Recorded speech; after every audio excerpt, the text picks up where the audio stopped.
안녕하세요. 통통테크 구독자 여러분, 혜준입니다. 며칠 뒤면 9월이에요. 시간 정말 너무 빠르지 않나요? 제가 이 얘기를 작년 요맘때쯤 한 것 같은데 벌써 1년이 지났습니다. 이번 2020년은 시간이 어떻게 가는 줄도 모르겠어요. 사실 저 같은 아이폰 유저들에게 9월은 꽤 의미 있는 달이잖아요. 애플의 9월 이벤트가 있기도 하고 아이폰 차기 플래그십 모델이 공개가 되기 때문이죠. 저처럼 아이폰 12를 정말 많이 기다리고 계시는 분들이 많을 것 같아서 오늘은 아이폰 12에 대해 말씀드리려고 합니다. 먼저 출시일에 대한 얘기부터요. 한간에는 애플의 9월 이벤트 자체가 10월로 밀리는 게 아니냐 하는 추측도 돌고 있는데요. 애플 공식 유튜브 계정에서 2020년 9월 10일로 예정된 라이브 스트리밍 페이지가 떴다가 삭제된 것인데요. 보통 유튜브 채널들이 중요한 라이브를 하려면 예고를 띄우잖아요.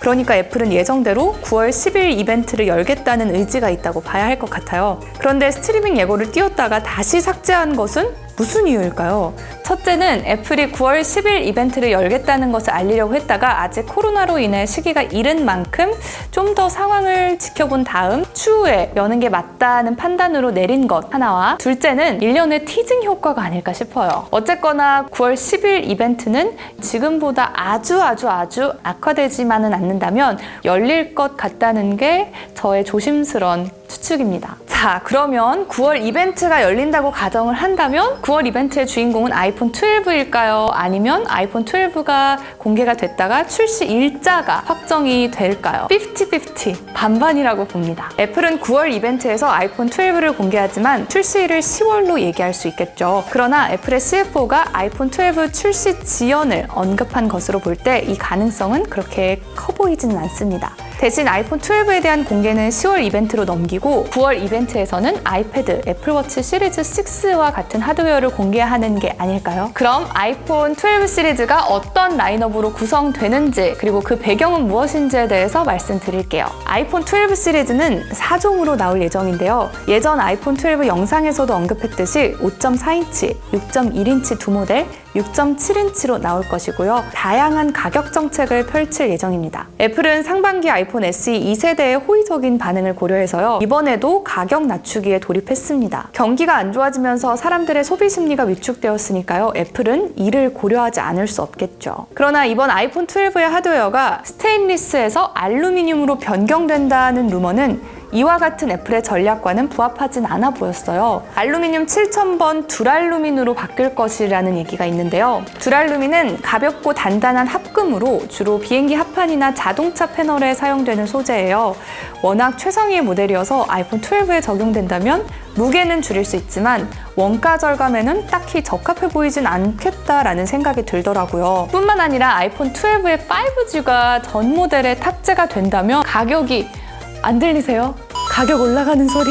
삼성의 이번 갤럭시 노트 20에도 가격 전략 때문에 탑재하지 않았어요. 이처럼 초고주파 밀리미터파 대역은요, 제조 단가와 아주 직접적으로 결부되어 있는 사안이기 때문에 가격이 상당히 치솟을 수밖에 없습니다. 애플은 서브 6GHz 5G 기술을 채택하면 비용이 75에서 85달러, 밀리미터파 5G는 125에서 135달러 정도 늘어날 것으로 보고 있습니다. 따라서 애플은 보다 낮은 가격대를 조성하기 위해서 저렴하고 작은 배터리를 찾아 나선 거죠. 그래서 이제부터는 애플의 가격 줄이기 전략을 말씀드립니다. 대략 두 가지인데요. 첫 번째는 앞서 말씀드렸듯이 하드웨어와 5G적인 문제에서는 불가피하게 가격 조정을 할 수 없으니 배터리적인 부분에서 비용을 낮춘다는 겁니다. 배터리 부품을 작게 만들면서 최대한 비용을 낮추려고 하고 있어요. 아이폰 11 라인업에 비해서는 배터리 용량이 줄어들 것으로 보이는데요. 문제는 5G가 전 모델에 탑재가 된다면 전력 소모가 상당할 텐데 부품 크기가 작아지는데 과연 애플의 A14 칩이 전력 소모량을 커버할 수 있을지...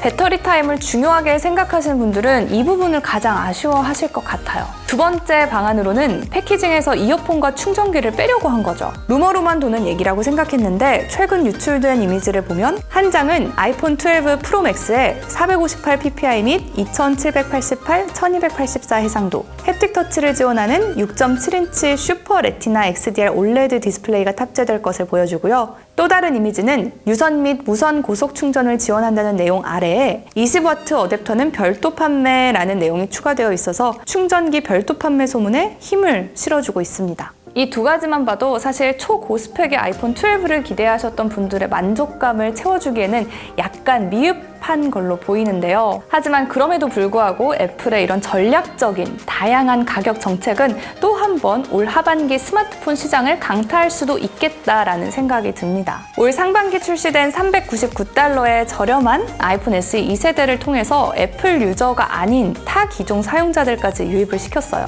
이제 애플은요, 제가 계속해서 말씀을 드렸지만 하드웨어 점유율 확대를 통해서 서비스 콘텐츠 시장의 생태계 조성이 목표이기 때문에 아마도 이번 아이폰 12 시리즈의 가격대를 최대한 낮추려고 하는 것이 동일한 의도로 해석이 되네요. 여러분, 아직 이 모든 것은 예측에 불과하지만 그래도 아이폰 12 정보를 예상하면서 소비 계획을 미리 세워보는 것도 좋을 것 같고요. 아이폰 12 시리즈가 출시되면 출시일에 맞춰서 11도 가격이 인하될 것 같다고 하는데 아이폰 11을 구매하실지 아니면 신제품인 아이폰 12 시리즈를 구매할지 찬찬히 생각해 보시면서 애플의 9월 이벤트 혹은 10월 이벤트를 기다려보는 것도 좋을 것 같아요. 오늘도 영상이 유익하셨다면 통통테크 채널 좋아요와 구독도 부탁드리고요. 알림 설정까지 해서 빠르게 IT 소식 받아보셨으면 좋겠습니다. 구독과 좋아요 부탁드려요. 제발!